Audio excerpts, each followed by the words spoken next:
Not that it's necessary, but this will open up our commissioners' workshop session.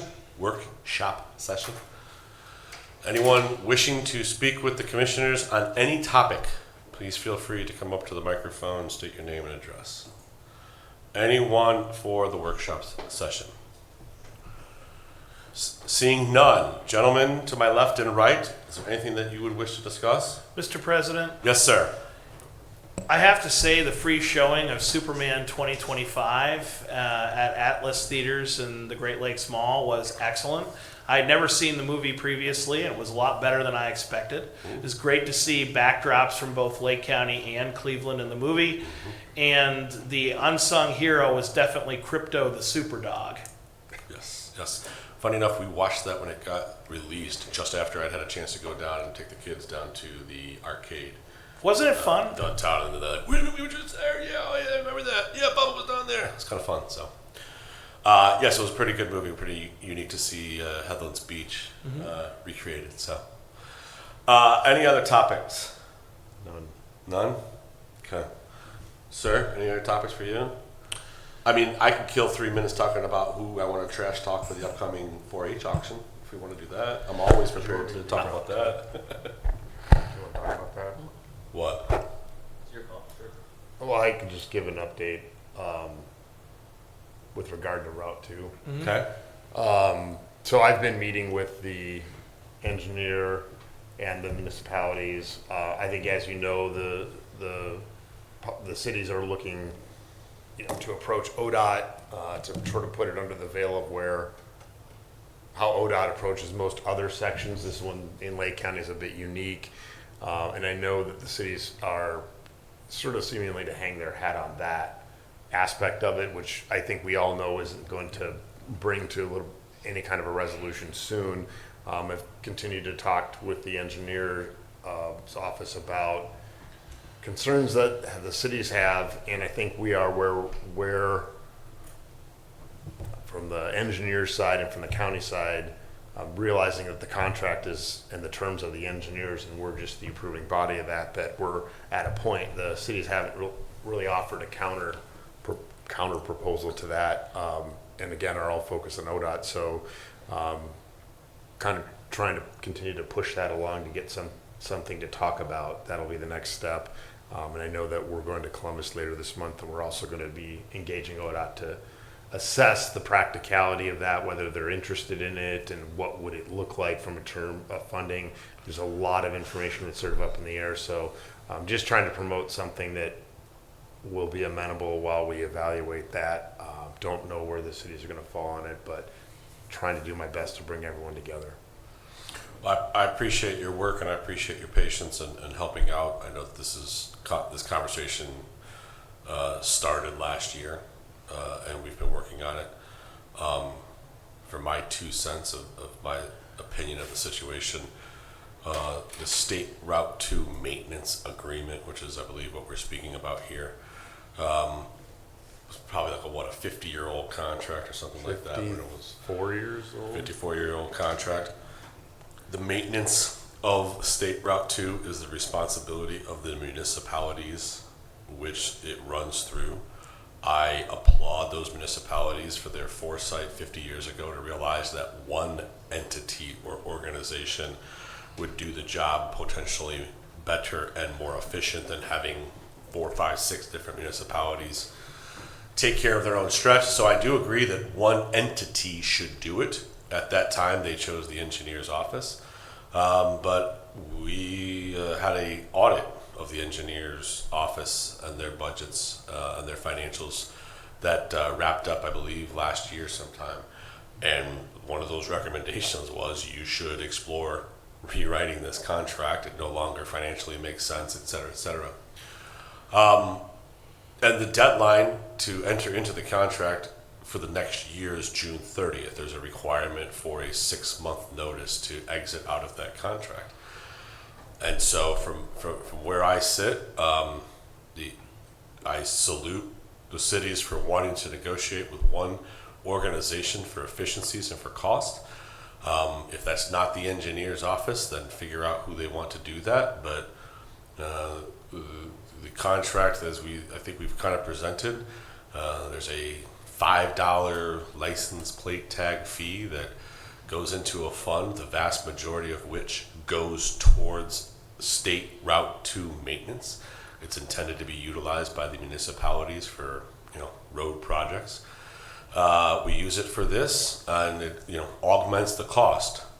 So if overall maintenance on that stretch of highway or freeway would be between $2.5 million, I believe this fund puts in about $750,000 potentially to augment that cost. So one, the most cost efficient, effective way to do it is to have one entity do it, and two, utilizing this fund wipes out 25% of the overall cost, and is a good head start to making sure that that cost burden on those municipalities isn't too much to bear. So I don't know what more discussions, or everyone wants to negotiate for something. I don't know how much negotiations there are, but I do know that, and I don't mean to put you on the spot, sir, but that contract is entered into by the commissioners on behalf of the engineers department? Correct. Okay. And if we were going to exit out of that contract in 2027, we have to give a 6-month notice, correct? Correct, sir. Who gives that notice, the commissioners or the engineer? The Board of Commissioners would. Okay. So, Just to add or ask for a little bit of, Mr. Hackman, if you could expand or talk about I know in reference to the audit report, state auditor's performance audit that Commissioner Beveridge mentioned, there was the recommendation to redo the contract, and not only for economic reasons, but there were some other reasons cited there. Can you just generically describe, how we're moving that document forward in terms of exposure from, and if there's anything you could I quantify? did review the Auditor of State report on the engineer's office. It was quite some time back, though. Yes. I do know there's basically the contract that our office, Nina Germano in particular, put together. It's the same thing. It's updating things. And again, as Commissioner Beveridge is alluding, uniformity is a good thing. I don't think I'm answering your question too well, but Mr. President? Yes, If sir. I could supplement Mr. Hackman's response, the auditor's report pointed out that the mileage has changed since the original agreement. So part of the reason an update's required is that everyone's responsibility on the contract hinges on the mileage that each city is responsible for. And when there was a lane added and a few modifications to exit ramps, that has changed the mileage in the various cities. And I know that both the engineer's office and the prosecutor's office have worked very hard with ODOT to make sure we now have the exact correct mileages in the new version of the draft contract. So in addition to updating the expense sharing for the future, it also makes sure that everyone is being billed for their fair share of the mileage. And there could be an issue continuing the contract with incorrect mileage. It's a small issue, it's not off by a mile, but whatever city's being overcharged could, if they wanted to, they could put their foot down and say that mileage is incorrect under the current version of the contract. And so it's certainly something that should be updated and fixed. And I think part of the financial problems is that the original contract called for a 50-50 split of the expenses.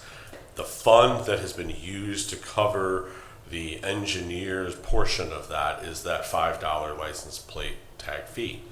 And that brings in, $750,000, $850,000. Let's call it $800,000, give or take, depending on how many people renew their license. Also with 5-year tags that has been implemented here recently, you get a spike some years and a dip in other years.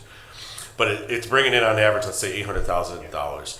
And that's fine if the expenses are less than $1.6 million. But the cost to maintain Route 2 has gone up, as with everything else, because of inflation. And so to properly maintain that probably is between a $2 to $2.5 million price tag.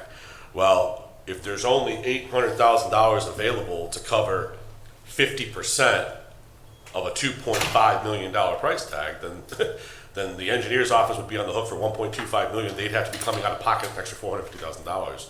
And so once again, as I sit as one commissioner, I don't think it makes any sense in the world to expect the engineer's office or the county to have to come out of pocket more than the $750,000 or $800,000 that's being put in to pay for something that is the responsibility of the municipalities. And I get that, we all got a lot of stuff to pay for, and that's 90% of the discussions we have. But that's another reason I think why the state auditor's report said you need to look at this, because the math doesn't math anymore. Instead of being on the hook for 50% of the expenses, at this point we're going to say let's just put in the first $750,000 of expenses, and then beyond that is going to be the responsibility of the municipality. So, all right, I appreciate that update on. We have to, if we're going to if the commissioners are going to opt out of this contract, we have to make that decision then by June 30th. Yes, the Okay. board's the contracting authority in this. We are the contracting authority, even though we do not run the engineers department. The engineer is a separately elected official who has his own engineers department and provides those services, but we are the contracting authority for it. So, okay, thank you. Anything else, gentlemen, on State Route 2 maintenance? Anything else to discuss? Okay, fantastic. That'll bring our workshop to a close. Thank you.